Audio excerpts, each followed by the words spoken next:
warahmatullahi wabarakatuh. Perkenalkan, nama aku Adaldika Risma dari kelas 10 absen 8. Di sini aku akan menjelaskan tentang teks anekdot. Yang pertama ada pengertian teks anekdot, yaitu anekdot adalah cerita singkat yang mengandung unsur humor, tetapi seringkali juga menyampaikan pesan atau kritik terhadap suatu peristiwa atau keadaan. Anekdot biasanya bersifat lucu dan dibuat berdasarkan kejadian nyata atau imajinatif yang relevan dengan kehidupan sehari-hari. Selanjutnya yaitu ada tujuan teks anekdot. Tujuan utama anekdot adalah untuk menghibur, tetapi seringkali juga untuk memberikan pelajaran atau menyampaikan sindiran secara halus. Anekdot dapat digunakan untuk menyoroti masalah sosial, perilaku manusia, atau situasi yang dianggap konyol atau ironis.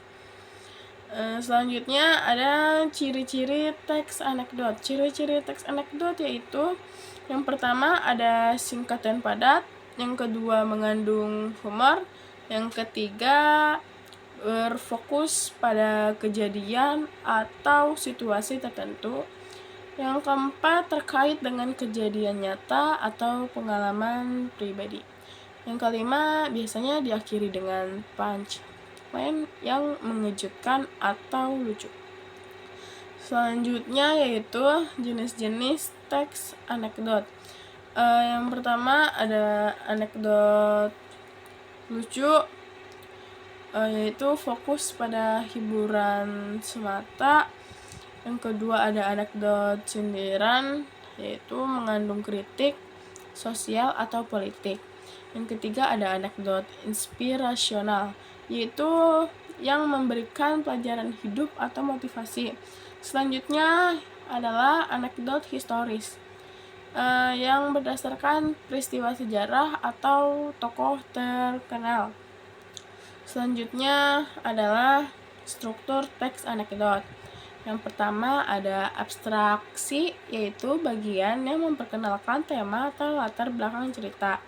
Kedua, orientasi. Orientasi adalah penjelasan tentang siapa, di mana, dan kapan peristiwa itu terjadi. Selanjutnya yaitu yang ketiga ada krisis. Krisis adalah masalah atau konflik utama dalam cerita yang menimbulkan humor. Selanjutnya yaitu ada reaksi. Reaksi adalah tanggapan terhadap krisis atau solusi yang diambil. Yang terakhir ada koda. Koda adalah penutup cerita yang biasanya mengandung punchline atau pesan moral. Selanjutnya yaitu kebahasaan teks anekdot. Pertama, menggunakan bahasa santai atau seringkali informal.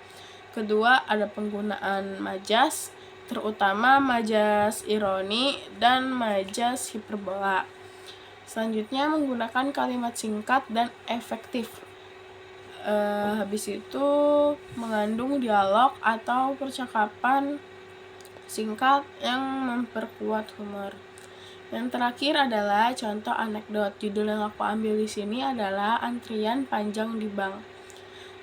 Suatu hari di sebuah bank, antrian panjang membuat para nasabah mulai kesal. Seorang pria tua dengan sabar berdiri di barisan paling belakang.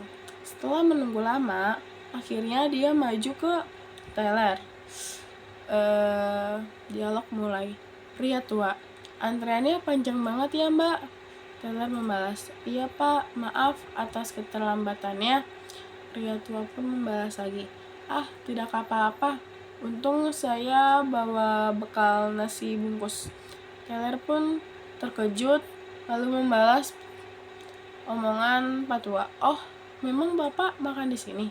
Pria tua pun membalas, enggak, buat saya buka restoran di sini. Lihat antreannya kayak pasar. Selanjutnya yaitu ada koda di dalam cerita tersebut. Kodanya yaitu semua nasabah tertawa, bahkan teller ikut tersenyum meski merasa sedikit malu. Sekian penjelasan teks anekdot dari aku. Kurang lebihnya mohon maaf. Wassalamualaikum warahmatullahi wabarakatuh.